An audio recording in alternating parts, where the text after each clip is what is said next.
course, I live in Arizona, so in the summer it can get up to, 100 degrees. Depending on where you're at, it can get even hotter than that. So I want AC in the truck. What's the best way to do it? I don't know. I found this window AC unit abandoned in the desert on the way to go get the truck.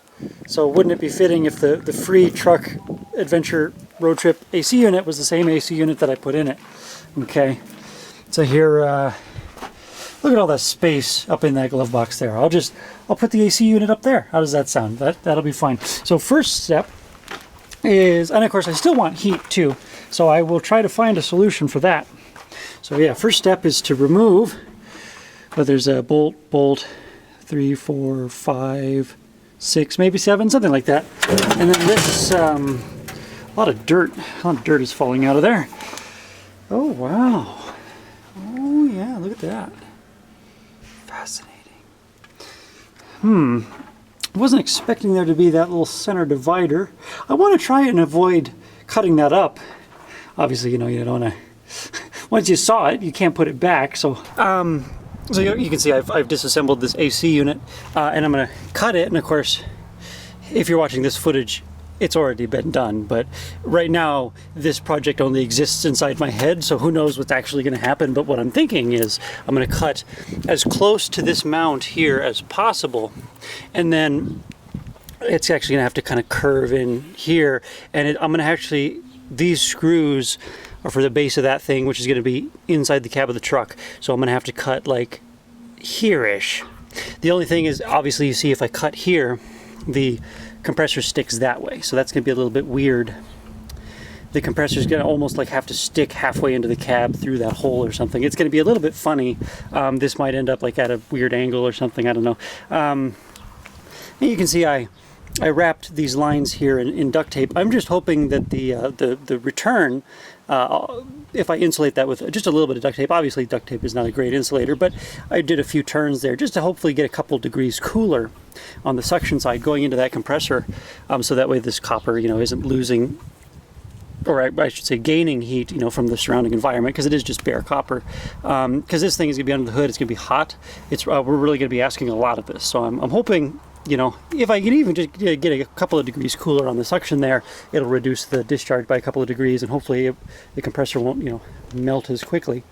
And this here, you can kind of see how this is meant to go. So this motor will actually stick through that center hole in the truck, and then, all that plastic will be on the inside of the cab. So, meow. All right, you can see here under the hood, and that evaporator should be able to slide through that opening. And here as we enter the truck, you can kind of see, oh yeah, very nice. This is so going to be worth it when it's too hot under the hood and this thing shuts off and can't run. All right, well, we have the AC unit installed. We're just testing it right now with the extension cord, of course. You can kind of see it's floating above that motor, and it's got that strap of plumber's tape. There's another strap. You can maybe see the other strap going backwards. All right, and on this side, got a screw. Okay. You can see I had to make a slight modification. This box is rusted out pretty bad, but it just wasn't fitting. And you can see here kind of where I cut the AC unit. And then there's one more screw. You can't see it now. It's up in there somewhere. Yeah, so 2 screws and 2 strips of plumber's tape. Now I have, I got to put the shroud on. I need as much airflow as possible over that condenser because it's going to be so hot under the hood. So what the fan throws a lot of air out to the side, and so this kind of catches that air and redirects it forward. Now you see this lip. There's that the fan blades, and then there's that plastic ring around the fan, and that ring is actually supposed to run right in there, and it's very precise. Now, I was not, there's just no way, I tried, there's no way I can get that lined up well enough to get that ring to slide. I just can't do it. So you can see here, this one,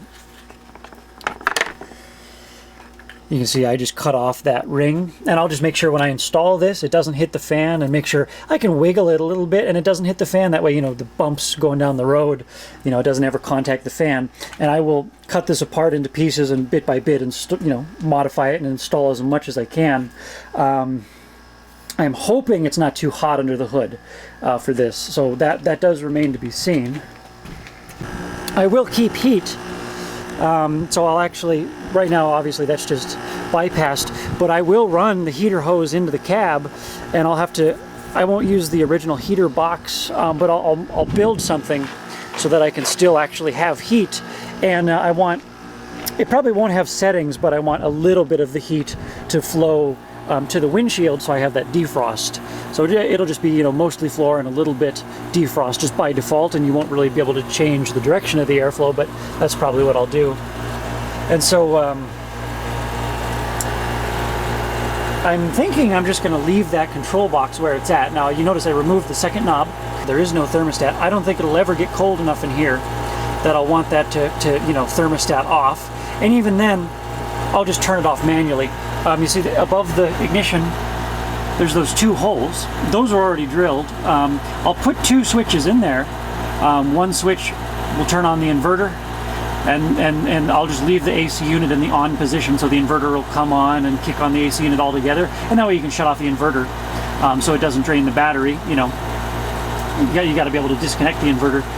The second switch, probably on the right, will control the blower motor for the heater. And that knob there actually is a resistor, and you can control the fan speed. It was originally built into this thing. You move one of those levers and it automatically hits a switch. I won't do that. I'll probably have a manual switch just to turn on the blower. And then what I'll do is, because I don't want the heater core to get hot during the summer, so I'll do actually what was original to that 64 truck back there. That one has the economy controls here, and I'll show you what I'm talking about. My 67 has the deluxe, and I can show you what that looks like. So this one has the economy heater control, and yeah, you rotate this, you know, high and low, and then you pull for defrost, I think, and you push for floor, and that's one single knob. So obviously that leaves you no provision to turn the heat on and off. So I'll show you, this is actually the factory valve for that truck with the economy controls. Every winter, you know, you had to pop the hood and turn on the valve, and every summer you pop the hood and shut the valve off. But yeah, originally these valves had an Acme thread up at the top there, and then the reproduction ones, they just put a stamp